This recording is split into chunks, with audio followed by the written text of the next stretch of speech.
I used to be very insecure, so insecure that I wouldn't even take the bus anywhere because that meant I had to talk to a stranger, the bus driver, and have a conversation with someone while look them in the eyes, and I didn't want to do that.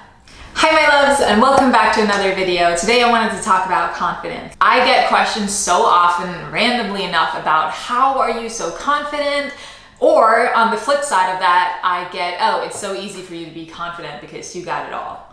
And I want to share with you today that by no means do I have it all put together, but I have taken a lot of steps to deal with my life and my baggage and my shit, so to say, to get to where I am today. I was so insecure that I could hardly ever look anyone in the eyes. I basically just felt so uncomfortable in my own skin. I used to think that walking in my own body was so embarrassing because, to be honest, I felt more like an alien in this human suit than anything else, but that's a different story. My point is that everything I did was so uncomfortable to me. Eating, breathing, sleeping, walking, maneuvering this suit was embarrassing to me, and I was so uncomfortable I couldn't look at anyone, and I'm not really even exaggerating. And so I want to share some steps that you can take today if you're dealing with a lack of confidence or just knowing how to really be comfortable in your own body and how to get from A to B. It's by no means an overnight process, but some of these steps will really help you in getting there. So how did I get to where I am today? I'm kind of a tough love kind of person, and so life tends to deliver lessons to me that way. And it's a little bit of a love-hate relationship, but that's just how I learn things. With all of that said, I have done a lot of inner work over the years. I've had, most of you know, some would say a fairly traumatic childhood. Yeah, let's just put it like that. So I've done a lot of inner work, I've done a lot of shadow work, I've looked at a lot of stuff that I had buried inside of me, and a lot of questioning pretty much everything about my existence and everything that I've ever been taught and told to believe in. Oftentimes we get insecure because we get picked apart from our parents. We're told what to believe in, how to act, that we're too much, we're not enough, we're too little, we have to do better. And then we learn to shut down and we become insecure. And this starts at a very early age. And for many, this becomes a subconscious pattern that we then have to look at. We basically carry this subconscious idea that we're not good enough the way that we are, and that we need to do something different in order to gain the love from someone else, the people around us, and for people to think that we're smart enough and that we're lovable and worthy. And so this idea, subconscious or not, that we have of ourselves, that we're not good enough, that idea basically has to die in order for you to birth a confident self. We have to die, so to say, to this idea of who we've been told that we are so that we can birth the part of us that we really truly are. And that is beings of light that has so much valuable information to share with the world, because we're all so unique and so different.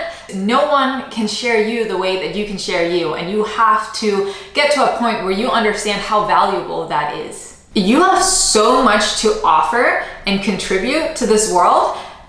And so the idea that we would spend so much time trying to become like everyone else, that's insanity, it's madness. You are worthy. And in case no one else has told you lately, you're beautiful and you're worthy. And you don't have to forget about your own needs and desires to gain the love of someone else, which is basically what we do when we dumb ourselves down. We basically do this because daddy said I wasn't good enough, and if I don't do this, he's not gonna love me. So we learn to get love by playing the game that these other people want us to play. And you don't have to do that anymore. That's the first step. Stop playing the game that other people want you to play. The world is literally your playground. It's yours for the taking, and you don't have to apologize for being you in whatever shape or form that comes in.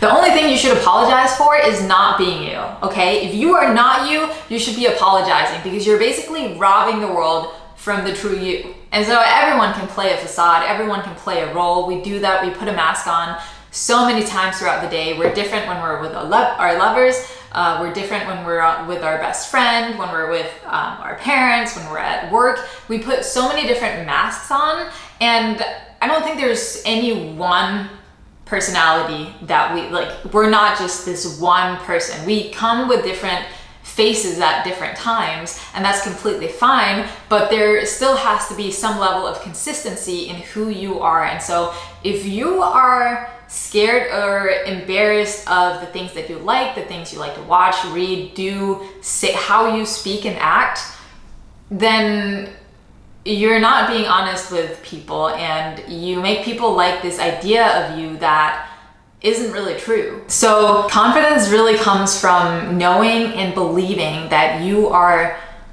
worthy of life, of love, of anything that you want, because you are enough, more than enough. And you don't have to change yourselves to fit the mold of someone else's desires or someone else's idea of who you should be. Because essentially what you're doing is making them love an idea of you, a fake you, and that is doomed to fail. Fake love can't last. And so if you are anything but yourself, it's not going to last. Think about that for a second. And then think about, most people would rather have other people love an idea of them. They would rather love an idea of someone else, to have some form of love in their life, than to have no one at all, because essentially there is no, you always have someone, and that someone should really be yourself. So basically, if you want confidence, you have to learn how to fill your own cup. You have to look at your shadows, and you have to dig for the root of your insecurities. Is it not worthy, or not good enough, or too much, too little, too loud, too anything? You have to be willing to ask these questions, and then also be willing to go there. And that means really being honest with yourself, which most people don't really want to do that. They want confidence, but they don't want to do the work that takes to get there. Most people just want, but they don't really want to go through the effort. And so confidence means doing a lot of inner work. Confidence is resting in yourself and the knowing of who you are, and that what you do and what you say is good enough, and that it's beyond good enough. It's all there is, because that is who you are, and that's perfect for this world. So you have to start asking these questions, and you have to be willing to go there. And then you start being your own best friend. Now, this is something that's perhaps the hardest thing for a lot of people, especially women. But when you do that and you become your own best friend, you set the standard really effing high as to what kind of relationships it is that you allow into your life. When you know what kind of treatment you will tolerate from yourself, you know what kind of treatment you will tolerate from other people, be it friendships or romantic relationships. You set the bar high,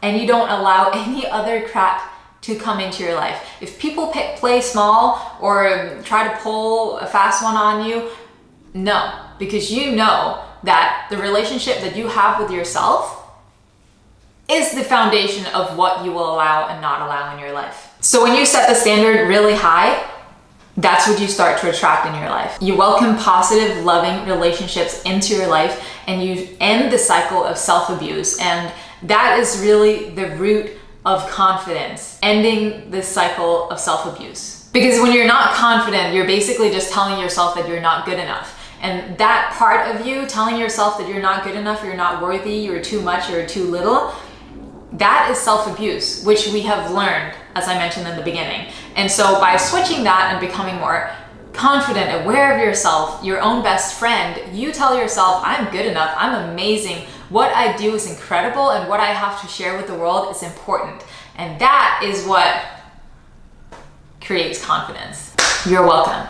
No, but seriously, that's the recipe for confidence. So I hope you enjoyed this video, and if you did, please give it a thumbs up and share it with any of your friends that you feel like may need a little boost of confidence, or maybe just some tips and tricks on how to gain more confidence. And also, if you haven't subscribed, make sure you do that, because I make all kinds of fun videos around here. So stick around as things get magical, and I will see you soon.